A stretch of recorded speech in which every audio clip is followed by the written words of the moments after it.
This is the aftermath of a hurricane. Sunday morning, August 17, 1969. A date that will be long remembered by the residents of the Mississippi Gulf Coast. Out of the night, Hurricane Camille, the most turbulent and destructive storm ever recorded in the Western Hemisphere, came ashore from the Gulf of Mexico. As the sun rose on Sunday morning, this was the battered scene. Like the civilian community with which it has formed close attachments, the Gulfport Seabees Center was not immune to the primitive blasts of Camille. 90% of its buildings were severely damaged. 11 of 20 warehouses were totally destroyed. Only 4 of 30 enlisted barracks remained livable. Despite the brutal punishment sustained by the center, the Seabees and Marines stationed there, together with their heavy equipment and disaster recovery know-how, were the first to go into action in the community. The story of Hurricane Camille and the Navy Seabees' part in fighting it begins before the storm. When reports from Hurricane Hunter aircraft pinpointed the storm location in the Gulf of Mexico, these findings were forwarded to Weather Central. Although the latest forecasting techniques provided plenty of advance warning of Camille and evacuation was advised, some residents elected to remain in their homes and ride out the hurricane. Others took shelter at the Seabees Center and many other locations in the community.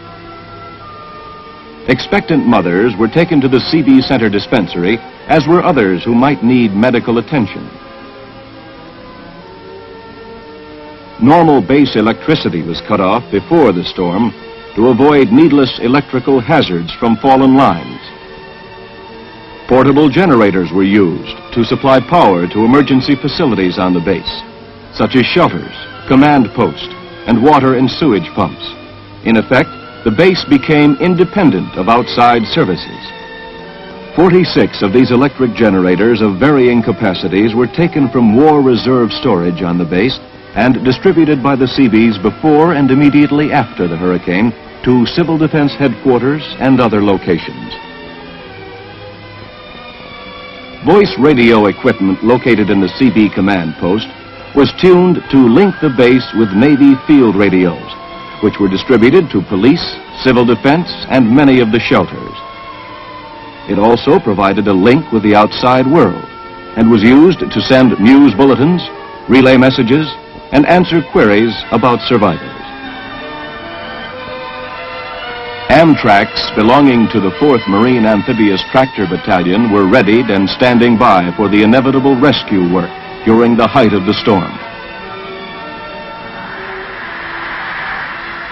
As the storm neared Saturday evening, all possible precautions had been taken. Those who would leave their homes were in shelters, and all was in readiness.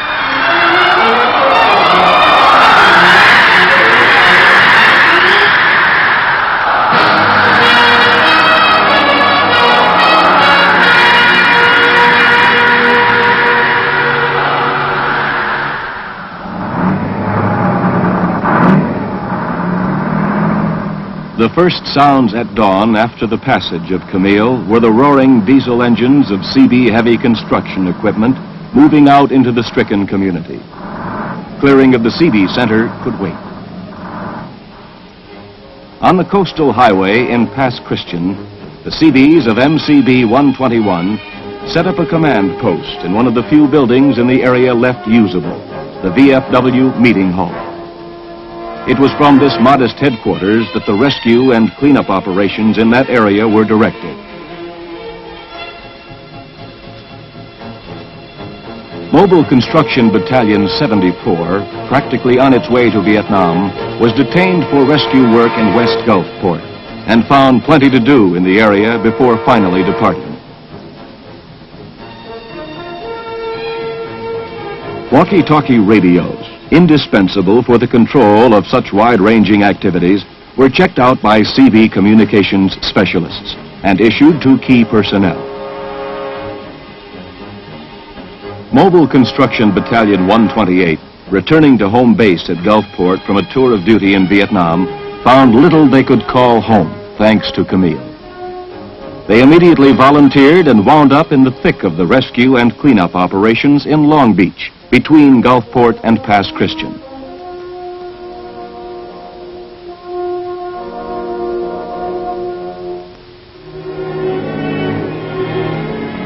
The Seabees strategy in disaster recovery is similar to that used in a combat situation. Secure the area by removing danger imposed by fallen power lines, broken water and gas mains, and open roads so that essential vehicles can enter isolated areas. With emergency roads made passable, Seabee rescue teams moved into heavily damaged areas to search for survivors. Hundreds of people trapped by mountains of debris and isolated by high water and impassable side roads awaited rescue. In a shoulder-to-shoulder sweep through the rubble, rescuers made certain that they would miss no one. When the extent of the disaster was flashed to Governor John Bell Williams of Mississippi, he met with Captain Hill, the Seabee Center's commanding officer, and directed him to take charge of rescue and evacuation of survivors in the Pass Christian and Long Beach area. Isolated pockets of refugees were gathered together, registered for identification purposes, and evacuated to the Seabee Center, where a hot meal, medical aid, clothing, and shelter awaited them. Navy doctors and medical corpsmen provided first aid and other medical care, not only to the 13 Seabees who were injured, but to all civilians who needed it. Preventive inoculations of tetanus, typhus, and diphtheria were given on the spot.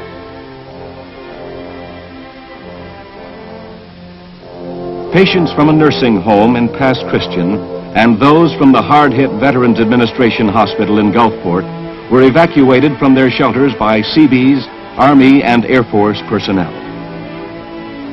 Military helicopters from all services converged on the pickup areas, and along with Air Force ambulance buses, evacuated the litter patients to hospitals outside the hurricane-devastated area.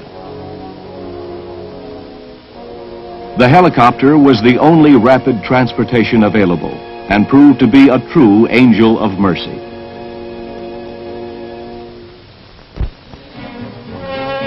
85 Georgia Power Company workers, 400 highway repairmen, 700 soldiers of the 43rd Army Engineer Battalion from Fort Benning, Georgia, a team of Public Health Service employees, and sailors flown to Gulfport from the Pensacola Naval Air Station all joined the massive recovery effort.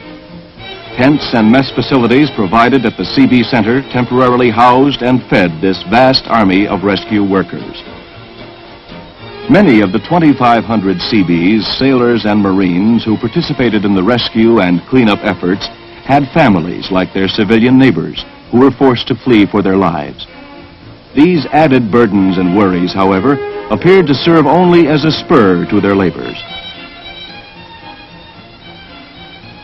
Water tank trucks filled from the Seabee Center wells provided supplies of clean water in areas where civilian water mains were inoperative or polluted. As news of the Gulf Coast disaster reached other parts of the country, Americans from all over sent food, clothing, and medical supplies. Nearby naval installations sent hundreds of cases of sea rations for Seabees working day and night in hurricane-affected communities beyond the reach of the hot meals available at the Seabee Center. It was along the Gulf beaches and within the first few blocks ashore that the most damage was sustained, for it was here that Camille met the first solid resistance to her 200-mile-an-hour winds. Seagoing freighters suffered the same humiliating fate as lesser craft caught up in the destructive winds. Shrimp boats, tugs, and barges, anything afloat, found itself beached the morning after.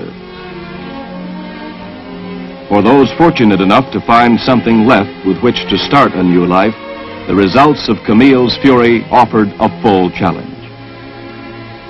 Even those who had lost everything had not lost their will to survive and build themselves a new future. Captain Hill made frequent trips through the area to check progress and to further determine where Seabee help could be most effective.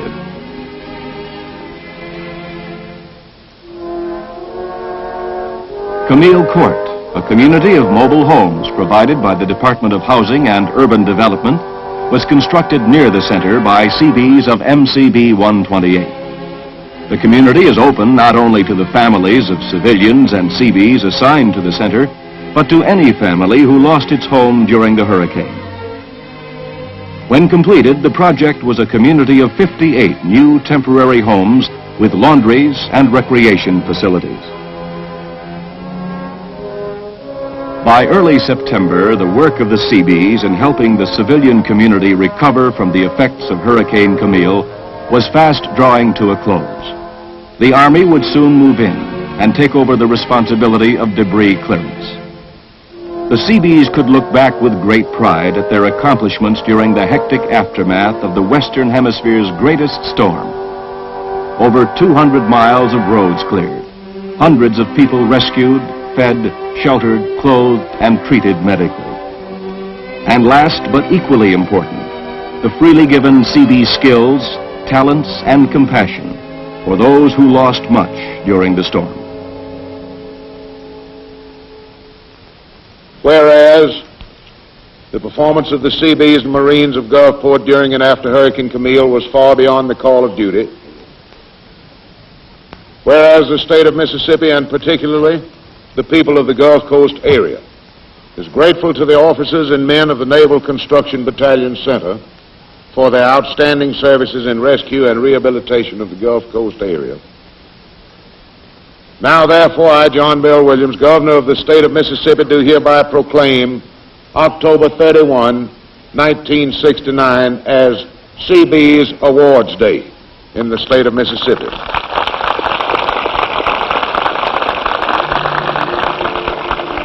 And call the attention of our citizens to the proud record of the Seabees and Marines of Gulfport, and extend best wishes of all Mississippi for the proud and successful Naval Award ceremony recognizing their performance related to Hurricane Camille.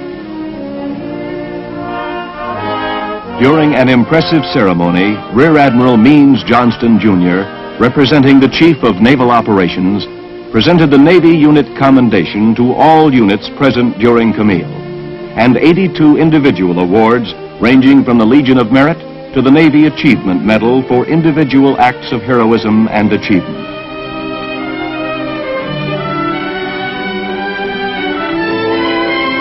"53 comparable awards were made to civilian employees of the base.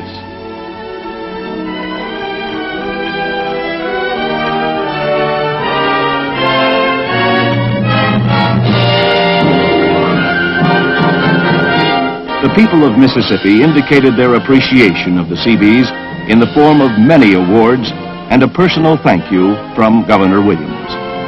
Once more to the officers and men of the Naval Construction Battalion of Gulfport, on behalf of the people of the state of Mississippi, I would like to say from the bottom of my heart, and I know they agree with me in this, humbly but proudly, gentlemen, thank you.